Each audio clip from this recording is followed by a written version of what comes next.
हरे कृष्ण। देखिए, महाशिवरात्रि का यदि आपको पूरा लाभ लेना हो तो ये वाली वीडियो आप लोग जरूर पूरा देखना, क्योंकि इस बार 2026 में 15 फरवरी को महाशिवरात्रि के साथ साथ व्यतिपात योग भी आ रहा है, और इसी दिन सर्वार्थ सिद्धि योग भी है और त्रिपुष्कर योग भी है। ठीक है, तो जो भी मनुष्य सच में अपना कल्याण चाहते हैं तो भगवान के द्वारा, भगवान की कृपा से आपको यह दुर्लभ शिवरात्रि का योग व्यतिपात के साथ मिल रहा है। इसका आप लोग जरूर लाभ उठाना। सबसे पहली बात मैं आपको बता दूं कि आप भले ही वैष्णव संप्रदाय से जुड़े हो, अथवा तो आप कृष्ण भक्त हो, अथवा तो किसी अन्य देवी देवता के उपासक हो, आप सभी के लिए ये शिवरात्रि का व्रत अत्यंत अनिवार्य हमारे ग्रंथों ने बताया है, हमारे महापुरुषों ने बताया है। तिथि तत्व में वर्णन मिलता है कि एकादशी सहस्त्रे तत्फलम लभते देवी शिवरात्रिम पोषण। इसका अर्थ है कि हे देवी, मनुष्य 1000 एकादशियों का व्रत करने से जो पुण्य फल प्राप्त करता है, वह फल उसे एकमात्र शिवरात्रि का व्रत उपवास करने से प्राप्त हो जाता है। जी हाँ, एक शिवरात्रि का व्रत उपवास आप करिए और 1000 एकादशियों का पुण्य प्राप्त करिए।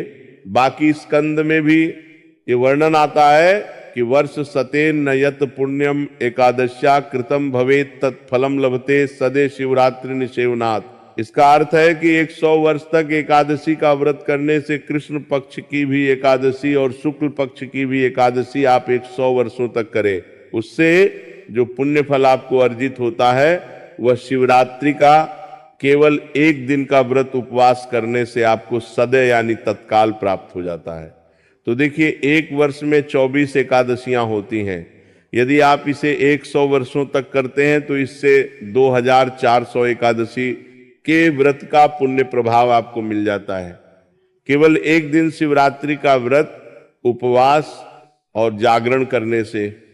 ठीक है, तो मैंने आपको जो कहा ना कि वैष्णवों के लिए भी उतना ही महत्वपूर्ण है जितना कि शिव जी को मानने वालों के लिए है, जितना कि गणपति जी को मानने वालों के लिए है, जितना कि शाक्तों के लिए ये शिवरात्रि खूब महत्वपूर्ण है। अब देखिए, शास्त्रों में वर्णन आता है कि शिवरात्रि पर शिव जी कहाँ रहते हैं।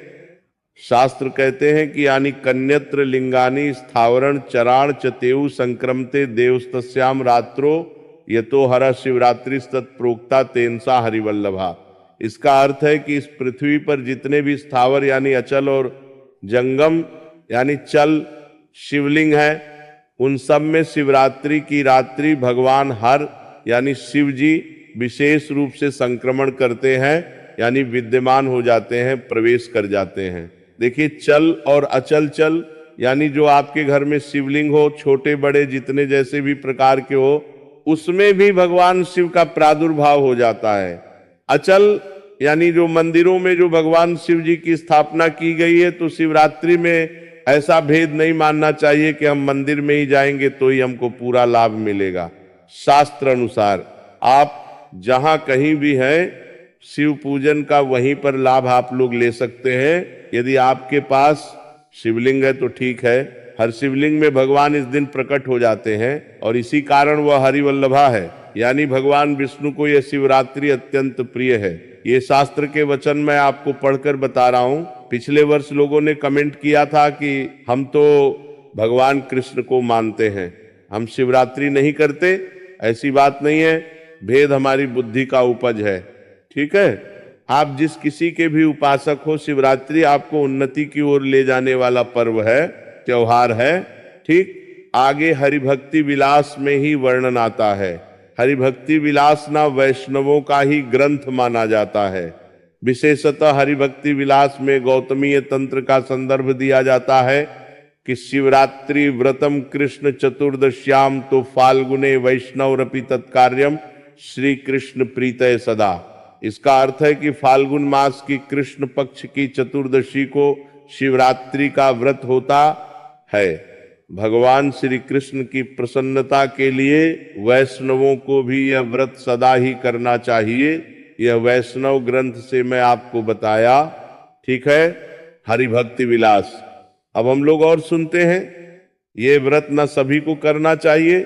यदि शंका हो कि मैं स्त्री हूं, मैं पुरुष हूं, अथवा तो मेरा विवाह नहीं हुआ है, चाहे लड़की हो चाहे लड़का हो, अथवा तो सधवा हो चाहे विधवा हो। अब बालक, वृद्ध, नर, नारी, सधवा, विधवा सभी लोग इसका व्रत उपवास कर सकते हैं। ठीक। लिंग पुराण में वर्णन आता है कि सर्व तीर्थेषु यत् पुण्यम सर्वदा दानेषु यत् फलम। इसका अर्थ आप लोग समझिए। सर्व तीर्थेषु यत् पुण्यम यानी समस्त तीर्थों में आप स्नान कर लेना। पूरे जीवन भर में लोग धन इकट्ठा करके सभी तीर्थ घूम करके स्नान करते हैं ना, ताकि हमारी मुक्ति हो, ताकि हमको मोक्ष की प्राप्ति हो। लेकिन यहां पे लिंग पुराण का वर्णन है कि सर्व तीर्थ सुयत पुण्यम, समस्त तीर्थों में स्नान करने से जो पुण्य लाभ आपको मिलता है। सर्वदानेषु यत् फलम, आप सब कुछ दान कर दें। बड़ी बड़ी तिथियों में आप दान करें, उससे जो आपको पुण्य मिलता है, तत्फलम कोटि गुणितम शिवरात्रि व्रते कृते। इसका अर्थ है कि वह सब पुण्य आपको करोड़ गुना होकर मिलता है। जब आप शिवरात्रि का व्रत उपवास कर लेते हैं, उससे भी करोड़ गुना आपको मिलता है। ठीक है ना। तो महाराज शिवरात्रि की इतनी अपरंपार महिमा है। बाकी आगे ग्रंथ कहते हैं कि अज्ञाने पि यत् पुण्यम कृतम तेन दुरात्मना तस्वीरन राजेंद्र गतोसो शिव मंदिरम। ये मैं आपको स्कंद पुराण की बात बता रहा हूं। श्री वशिष्ठ जी के वचन है कि हे राजेंद्र, उस दुरात्मा शिकारी ने अज्ञानवश यानी बिना जानकर ही उसने शिवरात्रि का व्रत उपवास कर लिया, रात्रि को जागरण कर लिया, तो उसके प्रभाव से वह शिव मंदिर यानी शिवलोक को प्राप्त हुआ। तो महाराज अनजाने में भी जिसने जीवन भर जानवरों को मारा, उनका शिकार किया, उसने अनजाने में व्रत किया, एक दिन के शिवरात्रि के व्रत प्रभाव से वह शिवलोक को प्राप्त हुआ। तो यदि आप जान समझकर करेंगे तो महाराज आपको कितने पुण्यों की प्राप्ति होगी। आगे यमराज अपने नादूतों को समझाते हैं कि देखो, शिवरात्रि व्रत करने वाला अकेला स्वर्ग नहीं जाता, वह अपने पूरे खानदान को तार देता है और उसको तुम लोग स्पर्श नहीं कर सकते। कुलम तारते सर्वम येन तत्र उपोषितम नतस पुनरावृत्ति कल्प कोटि शतप। उसकी फिर पुनरावृत्ति नहीं होती, वह फिर जन्म नहीं लेता जो शिवरात्रि के व्रत का पारायण करता है, यानी जो शिवरात्रि का व्रत करता है। ईशान संहिता में मिलता है कि अश्वमेध सहस्राण वाजपेय शतानी च गवाम कोटि प्रदानम च शिवरात्रि समम नहीं। इसका अर्थ है कि हजारों अश्वमेध यज्ञ महाराज से शिवरात्रि व्रत की समानता नहीं कर सकता। कृष्ण भगवान ने अश्वमेध यज्ञ करवाया, भगवान राम जी ने अश्वमेध यज्ञ करवाया, और भी कई राजाओं ने अश्वमेध यज्ञ करवाया। एक यज्ञ करने में महाराज कितनी मुसीबतें झेलनी पड़ती है, लेकिन यहां पर हजारों अश्वमेध यज्ञ, सैकड़ों वाजपेयी यज्ञ और करोड़ों गायों का दान का भी पुण्य जो आपको मिलेगा, उसकी बराबरी शिवरात्रि के व्रत की तुलना में बहुत कम है। ठीक इतनी महिमा है इस शिवरात्रि की। आगे शास्त्र कहते हैं कि वर्षे द्वादशा नाम वे यत फलम पूजना तत् फलम लपते सदे शिवरात्रु मदर्चनम। इसका अर्थ है कि 12 महीने यानी 1 वर्ष तक निरंतर मेरी पूजा करने से जो फल मिलता है, वो फल भक्त को शिवरात्रि के दिन मेरी पूजा करने से सद्य यानी तत्काल प्राप्त हो जाता है। शिवरात्रि के दिन आप व्रत उपवास तो करना ही, ये तो सबसे बड़ा मुख्य अंग है शिवरात्रि का, लेकिन इसके अंदर ना आपको शिव जी का पूजन भी करना है। एक दिन का पूजन पूरे 12 महीने के पूजन का आपको पुण्य दे देता है। तो हमको शिवरात्रि के दिन पूजन कैसे करना है? देखिए, सुबह स्नान आदि करने के बाद शिव जी के ऊपर आप लोटा का जल आदि, दूध आदि अर्पित तो करना ही, लेकिन जो नामुख्य पूजन होता है वह रात्रि के समय से शुरू होता है। यानी जब सूर्यास्त होता है ना, उस समय से प्रहर शुरू हो जाते हैं। रात्रि को 4 प्रहर में विभाग किया जाता है, फिर एक प्रहर का पूजन अलग अलग होता है। ठीक है, पहले प्रहर का पूजन दूध से, दूसरे प्रहर का पूजन दही से, फिर घी से, फिर शहद से। ठीक, ये 4 प्रकार का पूजन होता है शिवरात्रि में।